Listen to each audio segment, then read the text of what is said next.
What up? What up? It's your boy again. Marlo knows boxing. Marlo knows basketball.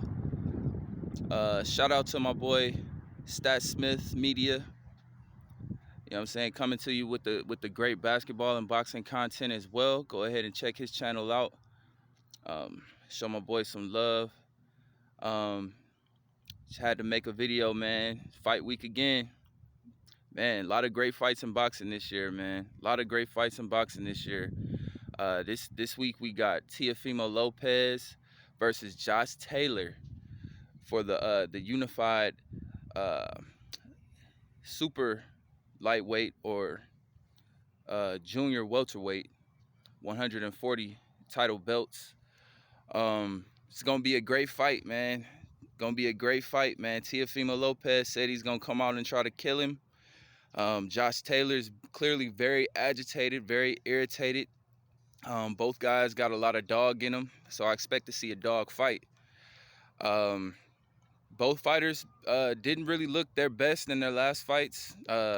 Josh Taylor with Catterall against Catterall wasn't really looking his best. A lot of people could scored that fight for Catterall.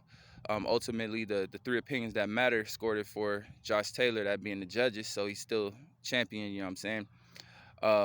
Teofimo Lopez, also very, very close fight with him and Sandor Martin. He was knocked down in that fight, really knocked down twice, but I think the second one they called it a slip or a push or something like that, but it looked like a knockdown to me.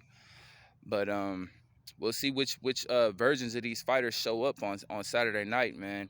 If the version of Josh Taylor that had that dog fight with Regis Prograis, which that fight could have went either way too, but Josh Taylor going against a way better fighter against Regis Prograis showed a lot of dog in that fight, especially in the later rounds in the second half of the fight. Gave Regis Prograis hell. If the version of Teofimo Lopez comes out, the one that knocked out Richard Comey, the one that beat Lomachenko, the one that knocked out Nakatani, if that version of Teofimo Lopez shows up and the version of Josh Taylor that fought Regis Prograis shows up, this is going to be an all-time great fight. Clearly going to be a candidate for Fight of the Year, I think, in my estimation. But as far as my prediction goes, I gotta go with Josh Taylor, man. I gotta go with Josh Taylor. I think Teofimo Lopez, since he's come to 140 pounds, his power doesn't seem like it's translated the same way that it did at 135. Guys aren't really scared to mix it up with him at 140.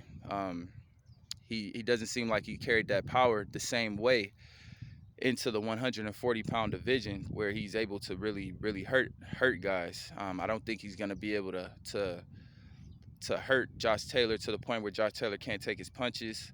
I expect Josh Taylor to continue to come forward. Teo's going to come forward. Teo has a chin now too, so I think it's going to be a back and forth fight, but I just see Josh Taylor getting the best of it. I think he's a more polished fighter. I think he has a little bit more dog in him. He doesn't get discouraged. Teofimo Lopez in his last fight against Sandor Martin, asking himself, does he still got it? Just a lot of questions there, man. A lot of questions. But I wouldn't be surprised if Teo pulls it out. But he's gonna have to revert back to what he was 3 or 4 fights ago. We haven't seen that Teofimo Lopez in 2 or 3 years now. So it's been a while. But we'll see. We'll see if both fighters can bounce back. See if Josh Taylor can bounce back from his fight with Catterall as well. Both fighters talking a lot of trash. So I expect a slugfest, man. Both fighters like to come forward. It's going to be an action-packed fight. I just expect Josh Taylor to edge it out. I got Josh Taylor winning by unanimous decision. And we'll see y'all on fight night, man. Like this video. Share this video. Subscribe to the channel. Boy Marlo knows boxing and knows basketball. On to the next.